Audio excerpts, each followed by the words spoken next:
கிறிஸ்துவுக்குள் பிரியமானவர்களுக்கு ஆண்டவராக இயேசு கிறிஸ்துவுடைய இனிய நாமத்தினாலே வாழ்த்துக்கள். இயேசுவின் வாழ்க்கை வரலாறு என்ற பகுதியை தியானிக்கிறோம். இன்றைக்கு திடுக்கிடத்தக்க ஒரு சம்பவத்தை நான் உங்களுக்கு சொல்லப்போகிறேன். பெத்லகேமிலே 2 வயதுக்கு கீழிருந்த எல்லா ஆண் குழந்தைகளும் கொல்லப்பட்டாங்க.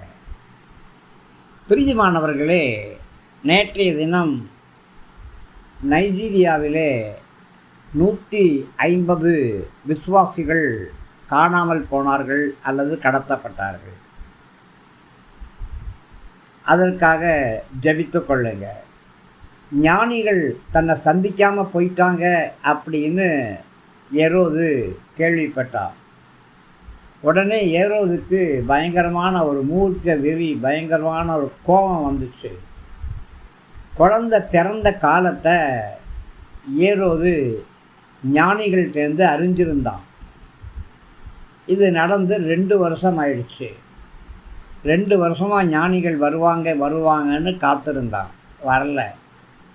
தான் ஏமாற்றப்பட்டோம் அப்படிங்கிறத அறிந்து கொண்டான். எனவே பெத்லகேமிலையும் அதை சுற்றி இருக்கிற பகுதிகளில் உள்ள எல்லா ஆண் குழந்தைகளையும் கொல்ல ஏரோது ஆணையிட்டான்.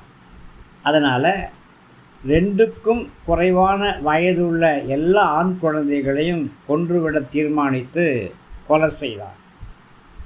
எரேமியாவின் மூலியமாக தேவன் சொன்ன தீர்க்க தரிசனம் நிறைவேறுச்சு. ராமாவிலே ஒரு குரல் கேட்டது, துக்கத்தின் மீதிலே வந்த கதறல் அது. தன் குழந்தைகளுக்காக அழுகிறாள் ராகேல், அவளை தேற்ற முடியாது, ஏனென்றால் அவளது குழந்தைகள் இறந்துவிட்டன. ஆனாலும் பிரியமானவர்களே, நமக்கு ஒரு நம்பிக்கை உண்டு. உங்களுடைய குழந்தைகளை குறித்து, காணாமல் போன அல்லது கர்த்தருக்குள் மரித்த குழந்தைகளை குறித்து அங்கலாய்த்து கொண்டிருக்கிறீங்களா? கண்ணீர் விட்டு கொண்டிருக்கிறீங்களா? ஒரு தாய் தேற்றுவது போல அவர்கள் கர்த்தரிடத்தில் தேற்றப்பட்டு கொண்டிருக்கிறாங்க. தைரியமாக இருங்க. நீங்கள் மற்ற குழந்தைகளுக்காக பிரார்த்தனை பண்ணுங்க. கொடிய அரக்கர்களுடைய கைகளில் எந்த குழந்தைகளும் சிக்கிவிடக்கூடாது.